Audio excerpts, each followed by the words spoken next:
Germany is building bunkers and stockpiling food. France is ordering hospitals to prepare for waves of war casualties. But America?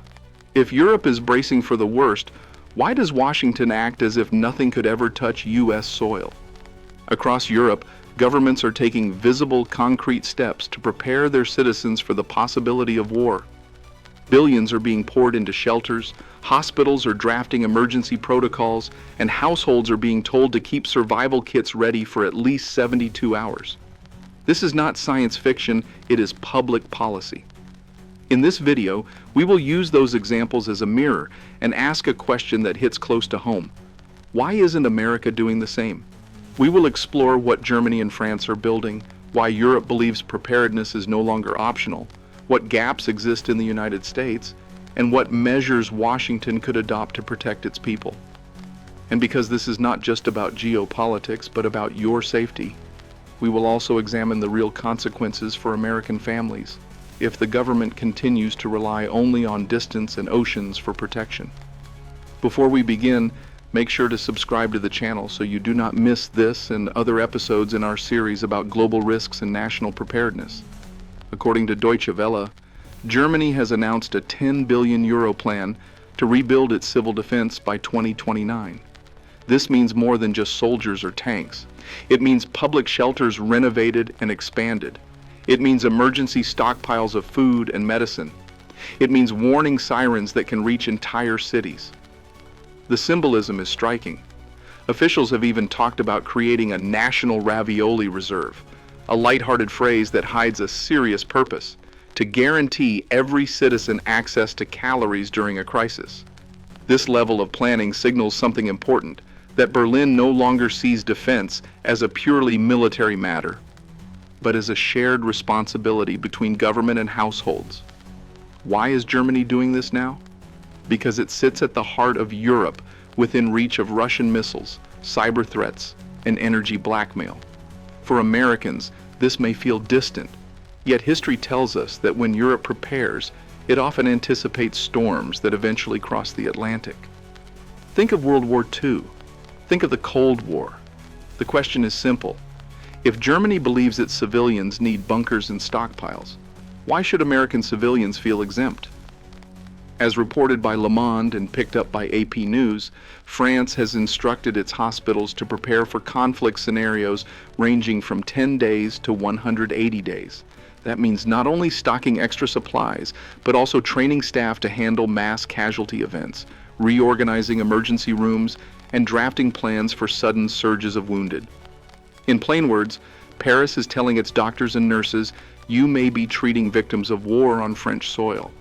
That is a chilling thought, but it reflects a sober assessment of Europe's security climate. For the United States, it raises an uncomfortable comparison. If French hospitals are planning for wartime medicine, what would happen in an American hospital if thousands of casualties arrived in a single night? We know from COVID that the system can bend and even break under sudden pressure. What if the next stress test is not a virus but a missile strike or a cyber attack on medical infrastructure? Ask yourself this: would you want your local hospital to be told in advance how to prepare, or would you rather they improvise in the middle of a crisis? France has made its choice. Has America? According to the European Commission, in March 2025, member states received updated civil defense guidelines. Among the recommendations was a clear message to all households: keep a survival kit ready for 72 hours. That kit is simple, but powerful. Bottled water, canned food, basic medicine, a battery-powered radio, flashlights, and some cash in case digital payments fail. The idea is not luxury, it is resilience. If infrastructure collapses, every family should be able to endure for 3 days without outside help. Beyond kits, some countries have gone further. Poland has launched public campaigns with detailed checklists, encouraging citizens to practice drills. Finland, as reported by Reuters, maintains more than 50,000 bunkers capable of hosting millions of people at short notice, a system tested and ready to activate within 72 hours. For Europeans, these measures are no longer fringe ideas, they are mainstream policy. And here is the critical question. If entire nations are asking their citizens to take preparedness seriously, Why is there no equivalent message coming from Washington? Does geography truly guarantee safety, or is it a dangerous illusion? When we look at the United States, the contrast is sharp. Civil defense here is fragmented, scattered between states, municipalities, and private households.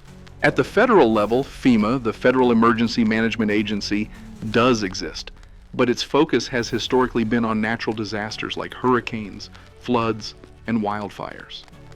There is no nationwide system of public bunkers, no official mandate for every household to maintain emergency rations, no clear federal blueprint for how civilians should respond if war or large-scale attacks touch American soil. Some might argue that oceans protect America, that geography is a natural barrier. But history challenges that comfort. Think of Pearl Harbor. Think of September 11th. Distance does not guarantee immunity. The silence from Washington on civil preparedness raises an uncomfortable question. Is it neglect, or is it a deliberate choice to let responsibility fall on individuals? Imagine if tomorrow a cyber attack cut power across several states, or if a supply chain disruption halted deliveries of essential medicine. Would families be ready on their own, or would panic replace planning? Europe is teaching its citizens that resilience is a duty. In America, that conversation has barely begun. If Europe is writing a new playbook for civil defense, what would it look like if the United States did the same? According to Reuters, experts have suggested that Washington could start with something very simple yet powerful. Federal guidelines for a 72-hour survival kit, distributed nationwide, with clear instructions on food, water, medicine, and tools every household should have. This would echo what the European Union has already done, but it would carry even greater weight because of the scale of America. Beyond kits, the government could invest in shelters, not just for hurricanes or tornadoes, but for wider emergencies. During the Cold War, the United States maintained tens of thousands of fallout shelters, many marked with the iconic black and yellow signs. They were basic, often little more than basements with supplies, but they represented a collective acknowledgement that civilian survival mattered. Today, most of those shelters are gone, neglected, or forgotten. Reviving them would not mean recreating the paranoia of the 1960s, but sending a message of resilience, that the safety of ordinary citizens is a national priority. Hospitals could also be central to this plan. Instead of leaving preparation to local administrations, Washington could require every major hospital to develop and rehearse mass casualty protocols, backed by federal funding. This would avoid the patchwork we saw during COVID, where one hospital was overwhelmed while another improvised. As reported by AP News, France is now conducting drills that simulate missile strikes. There is no reason why American hospitals could not prepare for similar shocks, whether from an attack or from cascading cyber failures. Finally, the United States could federalize its alert systems. Right now, warnings are often state-based or even county-based. During a crisis, that fragmentation could cost lives. A single integrated alarm system, tested regularly and connected to both mobile devices and physical sirens, would give citizens confidence that someone is watching their back. Imagine a family in Ohio hearing the same alert tone as one in California, with a clear message about what to do and where to go. These tools exist, and other nations are using them. The question is not capability, but will. Do Americans want their government to step in, or do they prefer to remain on their own? And more importantly, can individual preparedness really substitute for a coordinated national shield? Let us make this real. If the United States continues without a national preparedness plan, what does that mean for you? First, energy.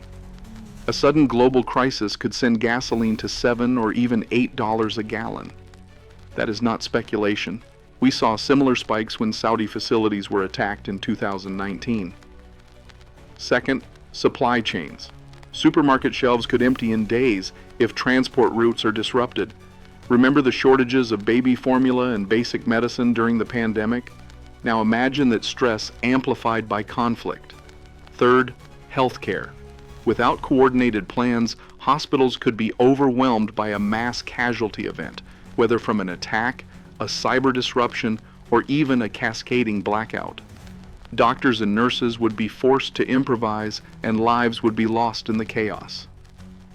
Fourth, digital security. A foreign power does not need to land troops on U.S. soil to cause panic. A cyber attack on financial systems could freeze credit cards, delay paychecks, and undermine confidence in banks. And fifth, military pressure.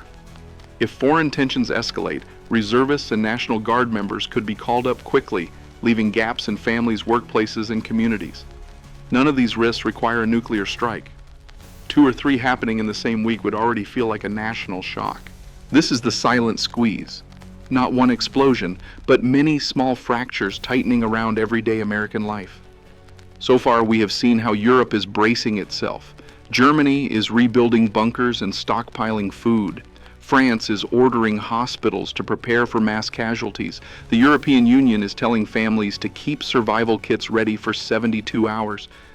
These are not abstract exercises, they are state policies designed to make entire societies more resilient. We then turned to America and saw the gap. No federal bunkers, no clear survival kit guidelines, no unified alarm systems.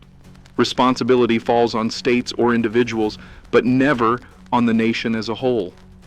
And we asked what could be done, from federal emergency kits to hospital protocols, from modernized shelters to integrated alarms. These are feasible steps that would reduce panic and save lives. But here is the critical reflection. While Europe prepares its civilians, America debates whether such measures are even necessary. This is the domino effect of deterrence in a different form. Europe's moves highlight America's silence, and that silence raises the question, are we prepared to face shocks, or are we simply hoping they never arrive? To close, let us return to the core question. If Europe is preparing its people for crises, why does America remain so unprepared? According to AP News, European leaders frame preparedness not as fear, but as responsibility. By contrast, Washington has often treated preparedness as a matter for local authorities or private households. Supporters argue that this reflects America's spirit of independence. Critics counter that it leaves millions vulnerable in a world where distance is no longer protection. In strategy, there is a concept called the fog of escalation. It describes the moment when small sparks, an accident at sea, a cyber attack, a supply disruption, suddenly ignite into a larger crisis. Europe is bracing its civilians for that fog. America is not. The question then is not whether war will come to U.S. soil tomorrow, but whether Americans are comfortable living in a system that assumes it never will. Imagine the alternative. Imagine a government that provides clear survival guidance, modernizes shelters, and funds hospitals to withstand sudden shocks. Imagine a society that does not panic when the unexpected happens because it has rehearsed, stocked, and prepared. The issue is not fear, but foresight. For Americans, the real debate is whether to demand that foresight now or to wait until the silence of neglect turns into the chaos of crisis. So ask yourself this: should preparedness be left to individuals, or is it time for Washington to take the lead? If you found this analysis valuable, make sure to subscribe to the channel and hit the notification bell so you do not miss the next episode. Give this video a like to help spread the message, and join the conversation in the comments. Do you think the United States should follow Europe's lead and adopt national preparedness plans, or should it remain a matter of individual responsibility? And tell us, what kind of measures would make you feel safer in times of global tension? Your perspective helps shape this community, and together we can stay informed, prepared, and ready for whatever comes next.